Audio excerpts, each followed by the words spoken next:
Halo adik-adik, selamat pagi. Bagaimana kabarnya adik-adik pada hari ini? Kakak berharap adik-adik semua di rumah boleh tetap semangat, boleh tetap bersuka cita dan juga tetap rajin beribadah kepada Tuhan.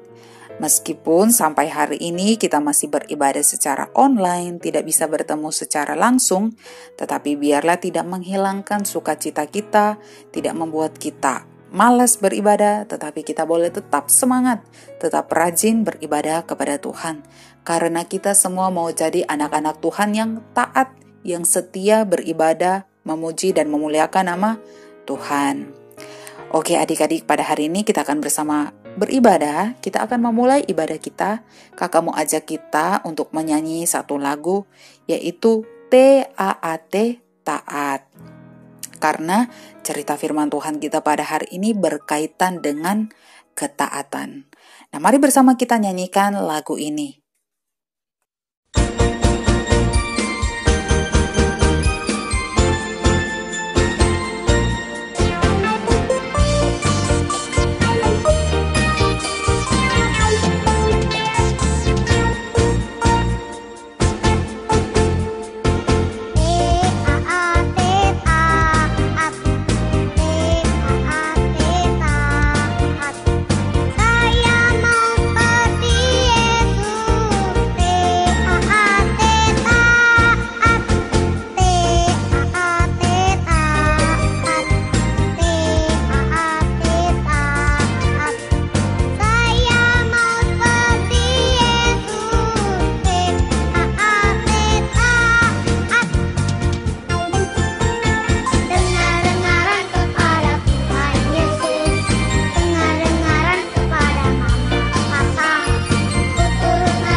Nah adik-adik, mari sebelum kita mendengarkan firman Tuhan, kakak mengajak kita untuk berdoa terlebih dahulu. Mari kita berdoa. Tuhan Yesus yang baik, kami bersyukur kepadamu karena Engkau masih memberikan kami kesempatan pada hari ini, kami boleh bersama beribadah kepadamu. Terlebih kami boleh bersama mendengarkan firman Tuhan pada saat ini. Dan kami berdoa kiranya Tuhan yang menolong setiap kami, supaya kami dapat mengerti akan cerita firman Tuhan yang akan kami dengarkan ini. Terima kasih Tuhan, ini doa dan permohonan kami. Di dalam nama Tuhan Yesus kami berdoa. Amin. Nah adik-adik, pada minggu-minggu sebelumnya kita sudah mendengarkan cerita firman Tuhan tentang tokoh-tokoh Alkitab, atau orang-orang yang dipakai oleh Tuhan untuk melakukan pekerjaan Tuhan di dalam dunia. Nah, pada hari ini juga adik-adik kita akan bersama mempelajari satu tokoh Alkitab, yaitu Nabi Yeremia. Adik-adik, Nabi Yeremia adalah seorang pemuda yang dipilih oleh Allah untuk mengerjakan satu tugas yang mulia yang Tuhan percayakan kepadanya. Bahkan Tuhan mengatakan kepada Yeremia bahwa Dia telah mengenal Yeremia bahkan sebelum dia dilahirkan. Dan Allah juga telah mengkhususkan dia untuk melakukan pekerjaan Tuhan di dalam dunia ini. Untuk itulah Allah mengutus dia untuk mengerjakan tugas tersebut. Memang pada saat itu Yeremia dia berkata kepada Tuhan bahwa dia masih muda. Dia tidak sanggup untuk melakukan pekerjaan tersebut. Tetapi Tuhan mengatakan bahwa dia berjanji akan memimpin dan melindungi Yeremia. Dan dia tidak akan meninggalkan Yeremia di dalam melaksanakan setiap pekerjaan yang Tuhan percayakan kepadanya. Nah, kira-kira apakah tugas yang Tuhan percayakan kepada Yeremia? Nah, tugas tersebut adalah Tuhan menyuruh Yeremia untuk memberitahu orang-orang Yahudi bahwa dia akan mengirim bangsa Babel untuk menghukum mereka. Karena umat Allah yaitu orang Yahudi telah sekali lagi menolak untuk melayani dia. Mereka tidak mau mendengarkan atau tidak mau taat kepada Allah. Nah, bangsa itu mereka menjadi marah kepada Yeremia dan mereka tidak mau mendengarkan dia. Mereka tidak percaya bahwa bangsa Babel akan datang untuk berkuasa atas mereka.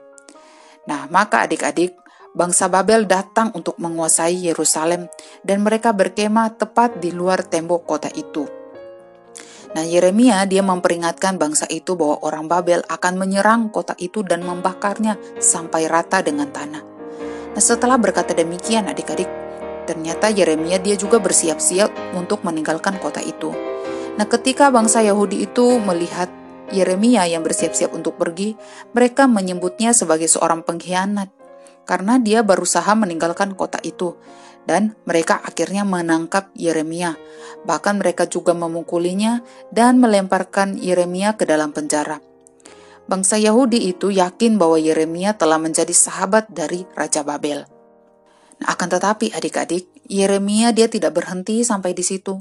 Dia mengatakan kebenaran dan juga dia taat kepada Tuhan. Yeremia berkata kepada bangsa itu bahwa mereka akan mati jika mereka tetap tinggal di Yerusalem. Yeremia berkata demikian, "Tidak lama lagi, Yerusalem akan dikuasai oleh bangsa Babel, dan hanya mereka yang pergi sekarang yang akan hidup." Begitu kata Yeremia. Nah, adik-adik, para tentara mereka mengeluh kepada Raja Zedekia, yaitu raja dari orang Yahudi, tentang Yeremia. Mereka mengatakan dia itu suka menyampaikan kabar buruk. Mereka juga mengatakan dia itu tidak memikirkan kebaikan bangsa Yahudi dan dia tidak mengatakan kebenaran. Nah, adik-adik, ketika Raja Zedekia mendengar hal itu, dia pun berkata kepada mereka bahwa mereka bebas untuk memutuskan apa yang harus mereka lakukan terhadap Yeremia. Adik-adik, kira-kira apa yang mereka lakukan kepada Yeremia? Nah, ternyata para pegawai Raja Zedekia mereka menangkap Yeremia dan mereka menurunkan dia dengan tali ke dalam sebuah sumur yang dalam dan gelap yang lantainya berlumpur, dan mereka meninggalkan dia di situ agar dia mati kelaparan. Akan tetapi adik-adik, ternyata ada seorang pegawai istana yang bernama Ebed-Melek. Dia mendengar apa yang terjadi pada Yeremia. Lalu dia pun pergi untuk menemui Raja Zedekia. Lalu dia berkata kepada Raja Zedekia, "Raja, mereka telah melemparkan Yeremia ke dalam sumur yang dalam. Dia akan mati di sana jika kita tidak mengeluarkannya."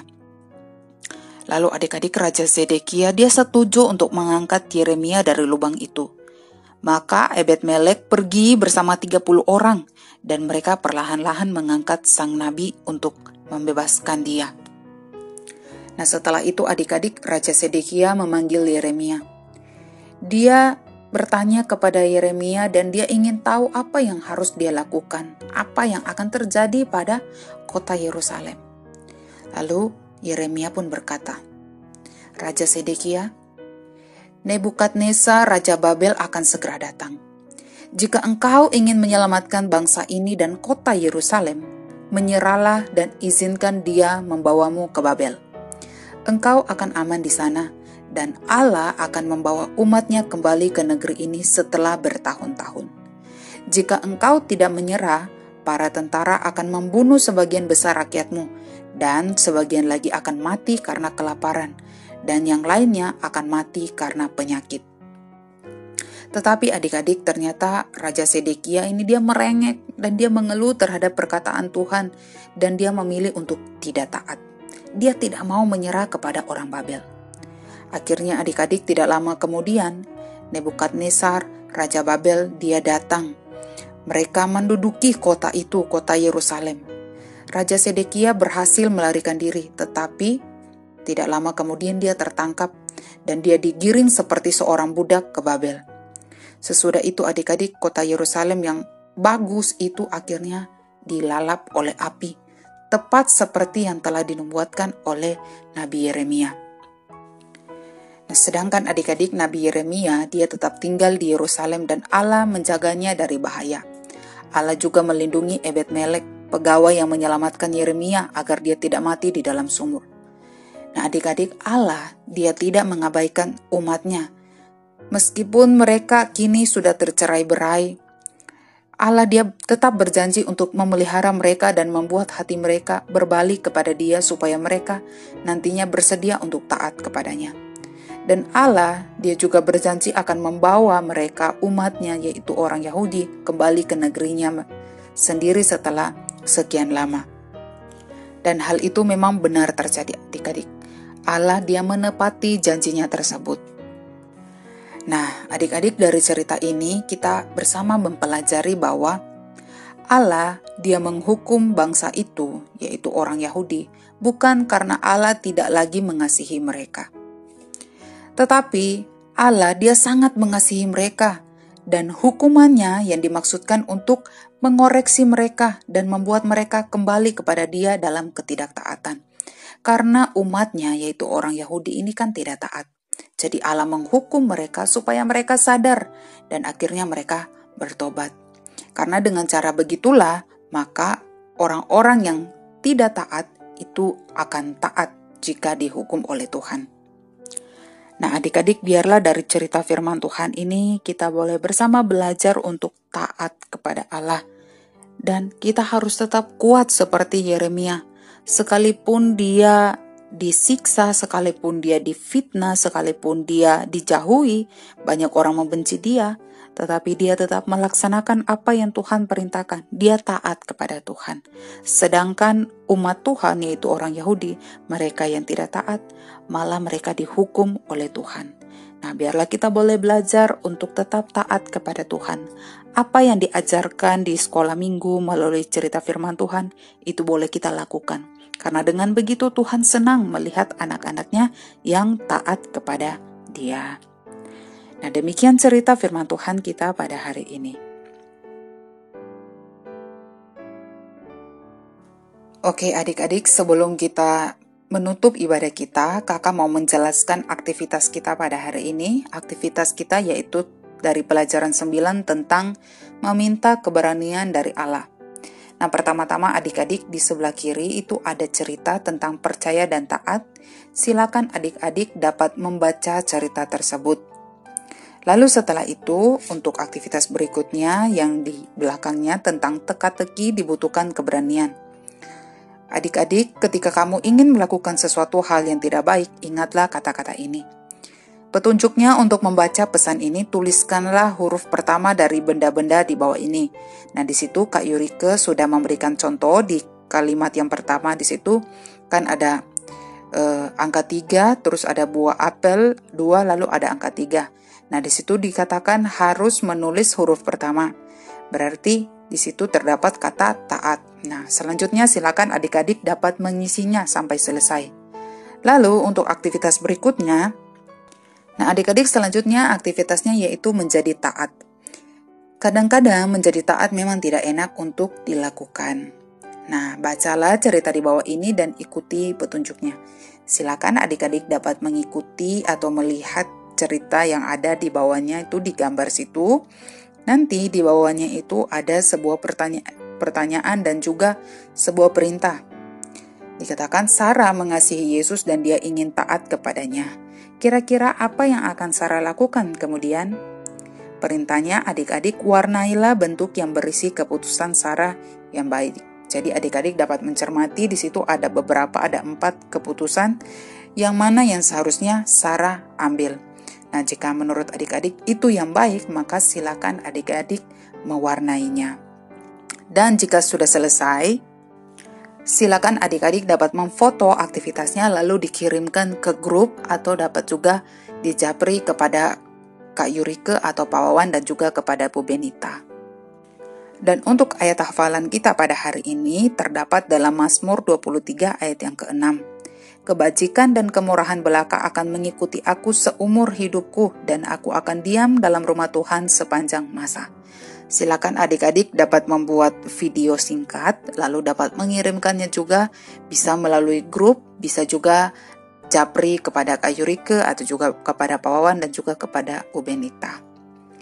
Oke, demikian sekolah minggu kita pada hari ini. Mari kita berdoa untuk menutup ibadah kita pada hari ini. Kita berdoa. Tuhan Yesus, terima kasih karena kami sudah selesai mengikuti ibadah sekolah minggu pada hari ini. Tuhan, kiranya Engkau menolong kami untuk taat kepadamu, seperti yang dilakukan oleh Yeremia. Biarlah kami memiliki keberanian untuk tetap taat melakukan firman Tuhan, sekalipun kami di dalam kondisi yang tidak baik. Terima kasih Tuhan, pimpin dan sertai kami di sepanjang hari ini. Di dalam nama Tuhan Yesus kami berdoa dan bersyukur.